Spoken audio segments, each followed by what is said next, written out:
Dink Stover lives. But the stereotypical wasp of Owen Johnson's 1912 Yale novel is keeping different company. The grandchildren of Ellis Islanders have become alumni, their children legacy admissions. The faces and surnames of the haves have changed. Unfortunately, the great American meritocracy has come to resemble a hereditary caste system. Those who rose by their own efforts had children. If those children did not make the grade, their parents played the legacy card. Or opened their checkbook. Welcome to what 20 years ago David Brooks called Bobos in Paradise. Or, more like heaven for the few, purgatory for the many. Tailspin, Stephen Brill's latest book, is part humble brag, part Jeremiad aimed at the author's fellow elites.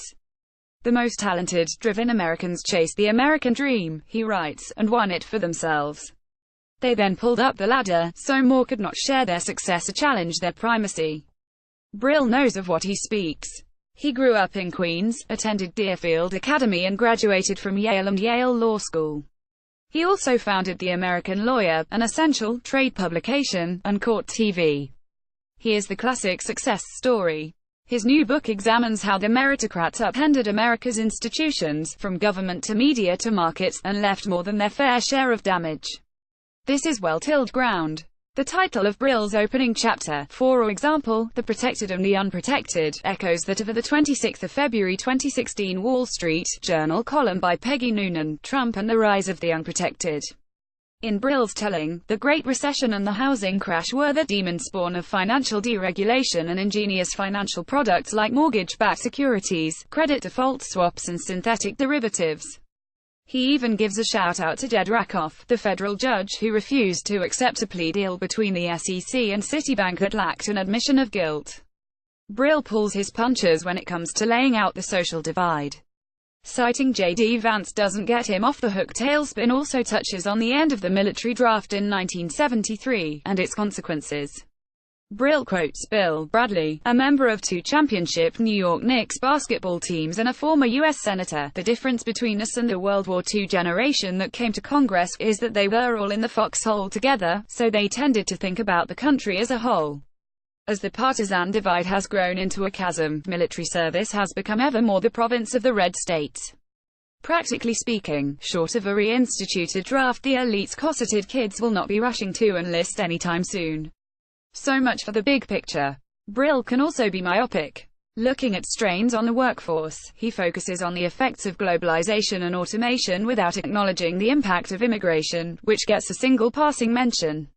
Brill quotes a Nobel laureate, Joseph Stiglitz, asking, "Add a few billion people into the mix willing to work for much less, and what do you think will happen logically?" A similar conclusion could be drawn if the question was amended to read millions. But Brill avoids posing it. David Goodhart's Road to Somewhere grappled with the tensions between democracy and diversity, open borders and citizenship. Tailspin gives such topics little thought. Said differently, Albion Seed, that is, English Protestants and their descendants, fought each other in the English Civil War, the American Revolutionary War and the U.S. Civil War. If kin can repeatedly raise arms against kin, the social fabric cannot be taken for granted, especially not as America's demographics convulse. E pluribus unum may have limitations. Rowers paddle along the Charles River past the Harvard College campus in Cambridge, Massachusetts. Photograph, Charles Krupa, at Brill methodically chronicles the deterioration of U.S. infrastructure, the outsized influence of money on politics and growing inequality. But he pulls his punches when it comes to laying out the social divide. Citing J.D. Vance doesn't get to him off the hook. It's not just that Americans don't bowl together. We have also hived off. As Renee Zellweger says to her son in Jerry Maguire, First Class, that's what's wrong. It used to be a better meal, now it's a better life.